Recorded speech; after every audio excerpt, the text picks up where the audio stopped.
Alrighty. Always good to start the talk immediately after the keynote with a slightly provocative title, but guess what? You don't need to patch. Pedro and I are going to be talking about patching today.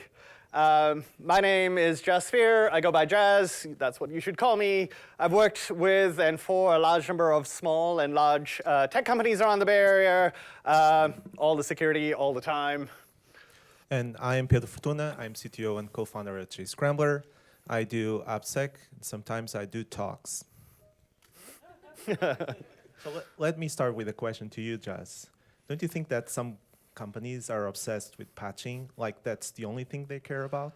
I know, it just feels that way, doesn't it? Like that the only thing that one needs to do is to be patched fully and then everything else in life is going to be fine. This talk was motivated by a CISO that I worked with at a large tech company, and he believed that every security decision should have a cost-benefit analysis. Every decision should have a cost-benefit analysis, except patching. Patching is sacrosanct. It not only has to be done, it has to be done as soon as possible. And you understand where he's coming from.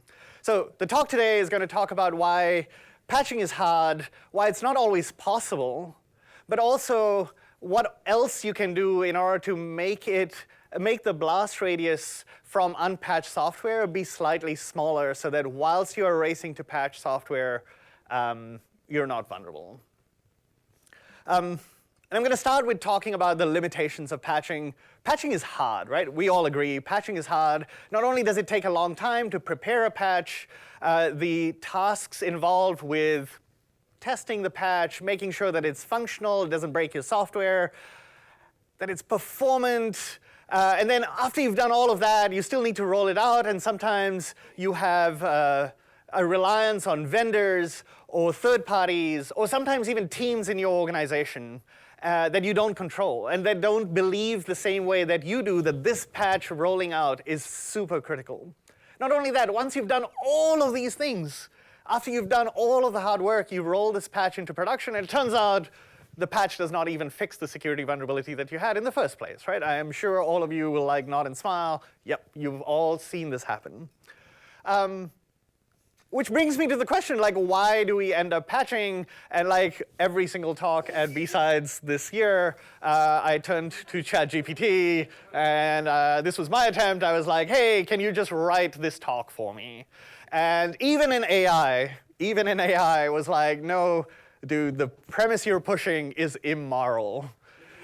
And that makes sense, right? What ChatGPT is doing here is summarizing essentially the consensus view of the internet. And the consensus view of the internet is that if you're not patching your software, you're doing something immoral or wrong. And the reality, I think you will realize at least by the end of the talk, but maybe you already are there, is that the reality is a lot more nuanced than that. So this brings me to the question, like, why do we think that we need to patch? And the premise in security and in engineering in general is that the only way you can be secure is if you know what's happening in production. And the idea is that if your software is unpatched, if some attacker has gotten in there, then the outcomes, the actions that your production system is taking is unpredictable. Okay, that makes sense. But the reverse of this, the thing that we extend too far is to say like, oh, okay, that means that if you're fully patched, it's fully predictable. If it's fully patched, it's fully predictable. And the more you think about this, the more you realize how much of a fallacy that is, right? I'm sure all of you have stories like this. This is my story. I used to work at Google, where I was responsible for integrating a DOM parser, an HTML parser called Xerxes. And Xerxes is amazing. Google, like many organizations that you guys work for, has one version of a library is allowed in all of your applications. Okay, this worked brilliantly for the longest time. Unfortunately, it turned out that in the same version that Xerxes fixed a very severe security vulnerability, they also happened to remove functionality that I was relying on. And this put me in a very difficult position, right? I had a choice to make. Either I allow the software that I know to be vulnerable to continue to run in production whilst I'm chasing up and trying to re-implement the functionality that they removed, or I patch the software and then break my application, and then my users have no access to the application whilst I'm racing to fix up this particular case. Now, in my case, somebody very senior at Google emailed my manager to help me make time to prioritize this, which was very awkward for a very young Jazz. But the point here is that forced patching forces these kinds of very difficult choices on you. Even our friends in compliance understand that this is difficult. Companies have limited resources, and even the compliance folk recognize that in order to fix up their software, patches need to be prioritized. And another way of saying that is to say, well, we know that there are going to be patches that you know you need to apply that you have not got the resources to apply. What that means is that sooner or later you're going to have software running in production that is unpatched and that you know is vulnerable. Which paints a very bleak picture, right? This is a very bleak situation because it means that not because you're a bad security engineer, not because your organization is neglectful, but because you have limited resources, software is going to be unpatched. What can we do about it? What can we do? What tricks can we have in our tool chest so that the extent to which we are vulnerable whilst we are unpatched is reduced? And that's what we're going to be talking about today. If you think about it, what is the point of patching? The point of patching is to build this beautiful basket of fruit, right? And the problem is that every once in a while you have a rotten apple in the basket, and that's going to spoil your entire basket of fruit. And patching is supposed to fix up that one apple. But if you think about it in those terms, you come to realize, well, there's actually a whole bunch of other things that we could be doing too, right? It turns out I don't like apples. I just don't like apples. And so you can remove the fruit from your basket that you don't like or don't want. This is attack surface reduction. Not only that, the fruit that you do like, they can also spoil and spread like contagion throughout your entire fruit basket. What you can do there is compartmentalize and isolate these fruits so that, yes, the fruit that are going to go bad, but they don't end up spoiling the entire batch. The concrete example here is attack surface reduction. We have things like SBOM that has been all the rage. I think that's all I've heard about for the last 3 years of BSides. Software bill of materials basically says what? It says that as long as I understand what software is going into my application, I can choose to remove the software that I don't need or remove the software that I don't want. We have content security policy. CSP for web applications does a very similar thing. What does it say? It says that I only want these libraries loaded from this location to be used in my application, right? Just the mangoes and bananas for me, nothing else, right? And the equivalent for that in web applications means that you don't need your web application to suddenly load the entire internet. It just says that the only things that you can have are loaded from particular locations. The other thing to recognize is software is not the only solution. We can have processes as well. I like to call this a CISO with a stick, right? If you have a person in charge who decides, like, no, this is the quality of software, these are the organizations, this is the kind of a development process that she wants to use to load software into our application, like that makes a dramatic difference in reducing the attack surface area. On the other hand, you can do isolation, you can do network segmentation, where you don't need to have every node in your production service connect to every other node. You can use things like IP tables to separate out systems. Similarly, you can have system-level sandboxing. You can have things like seccomp and what is it called? AppArmor to say what services an application can use or call. The thing to remember there is, even though you don't have a perfect whitelist, every time you remove a system call, you remove some part of the vulnerable applications that, vulnerable system calls that an application can call. And then very close to my heart is a thing called virtualization. Virtualization means that you lift an application up and you replace functions that the application is calling with other functions where the effect of the function is the same, but the function additionally goes ahead and logs, blocks, or attenuates the effect of the call of the functions that you're calling. The thing to remember here is that in all of these cases, you are reducing the blast radius of an attack of your vulnerable software, but you're not necessarily having to immediately patch software. I'm going to go through a couple of practical examples, starting with network isolation. All of you are already familiar with this, so I'm going to blaze through this. You have a load balancer that's able to access a web server or an API server. Each of these are able to connect to a database. If you see the load balancer directly accessing one of your databases, you know something has gone wrong. You've probably been popped. You've probably been popped because you're running some unpatched software. The ways to fix this, you can either patch your software, which is absolutely the thing that you should do, but in the meantime, you can also use network segmentation. You can use IP tables to prevent pathways throughout this entire process that are unexpected. So the load balancer should only be able to talk to the web server or the API server and not directly to the database. In these cases, the software remains unpatched. It remains vulnerable, but the level of attack that the attacker can carry out is much more difficult.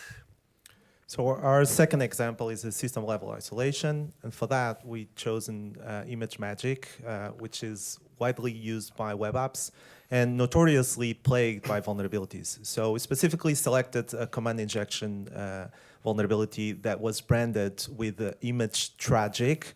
By the way, don't you think that security people come up with the best name puns? We really do, right? So ImageMagick uses external programs to do some chores called delegates. So delegates are configured with templates that tells what to do. So in this example, curl is being used to fetch an image that is stored in a HTTPS address. But what they forgot is the basic rule of web app security, that you should never use unsanitized user-controlled inputs in your application. So this vulnerability allows someone to supply a command, and the result of executing that command will be returned to the attacker. So let's see that in action. We have a video. So I'll be using the same example to list the current directory. Okay.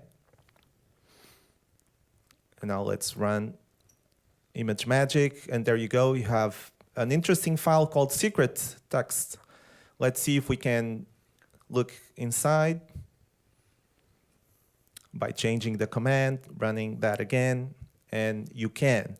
Now let's find a more interesting target, say etc password, That's perhaps. a good one.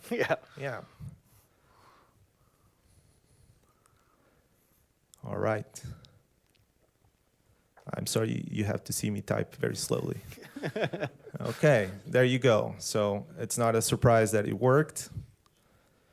So this vulnerability was quickly patched, and back then the recommended actions were to verify the output if it contained like the magic bytes known to be generated by the most common image file formats, to disable unnecessary delegates, and to patch. And what are these? These are stronger validation, attack surface reduction, and security updates. So what else? What else could you do? It turns out that even then, Elkantov published a blog post saying that you should sandbox as well. So he really meant seccomp, which is only, like, it requires changing the source code. So if you were just like a third party using ImageMagick, you wouldn't go that far. But there's another option on the table. It's AppArmor. So if you don't know AppArmor, it's an open source solution that allows you to basically block out access to files, to network, to other capabilities by default. And then you have to explicitly re-enable the things that the application is expected to use. This is the AppArmor profile that we'll be using to mitigate that vulnerability. I'm not going over this whole configuration. I'm just pointing out that it is very restrictive in what it will allow to read from the etc directory. OK, so this is the demo. So let's play that out with the AppArmor profile in. So we weren't able to see the content of the password file, and you couldn't see because it was too fast, but basically the log file was showing that there was an attempt, but it was denied. The third and final example, application isolation. And for this, we crafted a very small web app. It's basically a payment page that contains a built-in XSS vulnerability. It allows you to pass an XSS vector using a get parameter, and it reflects that parameter back to the page. So let's exploit this by supplying a multi-stage XSS payload. So the first stage is very simple. It's just a script source element adding a script, loading a script from baddomain.com/badscript.js. And this allows the attacker to change, using the second stage, to change what gets injected dynamically. And this is the second stage. So it's very simple. Basically, it sets an event handler for the on-submit of the payment form. So when the form is submitted, it iterates and collects every form field. It outputs that to the console to prove that it got access. And then it XHRs out the data to a malicious domain. Now, I'm not showing you this attack. You have to trust my word that this works well. We're going straight to mitigation of this attack. And for that, we're using a web page integrity, or WPI, which is a client-side sandboxing solution that we have developed. WPI allows the application owner to control what scripts see and do, very much like AppArmor, but for the browser. It offers an expressive rules engine that allows granular control over a wide variety of behaviors. You can do attack surface reduction by blocking out like everything that your application will not use. And at the same time, it allows to set boundaries using isolation rules to control or to prevent any scripts from touching critical parts of the application. So next, we're rolling out a rule that forbids or to blocks access to the form by any file but the process form.js, which is not the attacking code. At the beginning, you will see some data from a previous run where we were running in alert mode only. Never mind that. OK, so this is the video. So first, we have to fill in the form. OK, and remember, like the rule is already running on the website. And it failed to leak the credit card holder data. We jump to the drop server. We don't have any new entry, so it means that it failed to collect the data. And in WPI's dashboard, we see 5 new alerts. The first one is the addition of the second stage script, and then 4 additional ones that represent the blocking of the access to the forms. So the first one wasn't blocked. We're just seeing that it was added to the page. Let's look into the details. You can see it's the credit card number. From the credit card form, we can see the source that initiated the action, and you can see details on the sensitive data. So So in the previous example, stage 1 and stage 2 were still being added to the page. So we can do better. We can roll out a new rule to forbid the addition of script source elements to the page by any script. And doing that, we will be able to block out the addition of the second stage script to the page. Okay. So we have to do another run. We'll have to fill in the form again. All right, never mind the error. We didn't bother to implement the post page. And you will have a new alert here that confirms that we have successfully blocked the addition of the second stage. So if we look at the details, you can see that the script, the domain where it would be loaded, and the script that initiated that action. Okay? So you have to remember, we didn't patch the application. Right. So just to summarize, what you had here is using WPI and virtualization. What you were able to do is prevent the exfiltration of data. Actually, you stopped the attack entirely whilst the application was unpatched. Presumably, the application developers were racing to develop a patch, but in the interim, you were able to mitigate and stop the attack, right? That's what we were seeing. Exactly.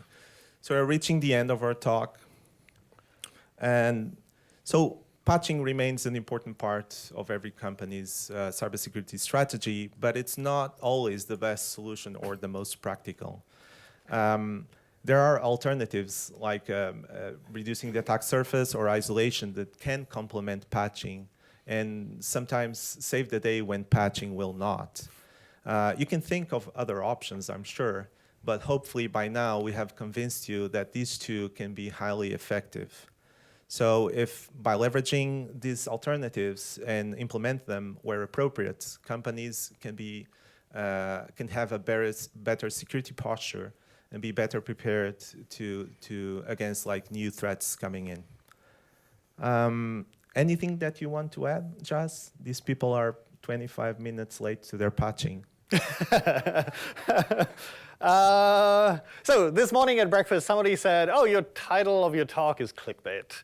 But this is not true, right? Like if there's one takeaway that you have from this talk, hopefully it's not that you don't need to patch, but if you're talking to your friends and your peers over the next week and they're arguing that you absolutely have to patch now, hopefully what you have are arguments to show that using attack surface reduction and using isolation to reduce the blast radius, what you can do is recognize that there is a cost associated with patching, and that blast area reduction allows you to have the breathing room to be able to patch your software in time. And we are done. Thank you.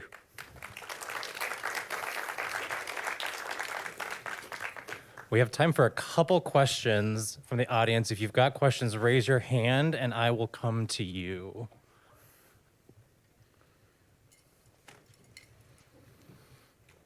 This is very rock star, by the way. I can't see any of you. Okay, middle, first row. Hi there. So I work at a large company, and I'm in what we call the security embedded team, which is the team that goes out and makes security nice and pleasant for the app teams that don't want to hear from us. So what I'm wondering about is, have you thought, is this stuff about putting like AppArmor and JScrambler, have you thought about like how we can deploy it at a global enterprise level without pissing off everybody whose application doesn't quite conform and still have useful rules? Well, actually, there are vetted AppArmor profiles that you can use out of the box that will not, for sure, break and piss up other people, yes. And similarly for JScrambler. Yeah, and too, for right? JScrambler, yeah. So if they are vetted, if they are well tested, like if it breaks, maybe you want to check that out because it might be an exploitation or something. Thank you for the wonderful presentation. I had a question about the second example where all the form fields are stolen. Couldn't that be easier just be solved by implementing a content security policy? Well, the CSP actually, it's kind of a binary in that sense. Like if you accept a script to be included in that page, you are giving out a blank check because that script was allowed. You didn't know that you would try to access the form fields. Now that you gave access to that script, it can collect data. And we know of many examples where either an attack or just abusing their access, scripts were caught like grabbing data when they shouldn't. And this is not to dismiss CSP, right? So all of this talk is that what you can do is reduce the attack surface area or isolate. And CSP does do a very good job in many cases of preventing arbitrary scripts from loading. But the scripts that do load, you require something more nuanced in order to say, not only do I want or not want scripts to load from this area, but I want it to be the case that having loaded, only the following APIs are allowed or not Just allowed. a quick compliment. I see CSP as removing the apples that you don't use. So you don't like include the whole web. But the ones that you do can still spoil the thing. So it does not create isolation in that sense, you know. Awesome. Thank you very much to both of you.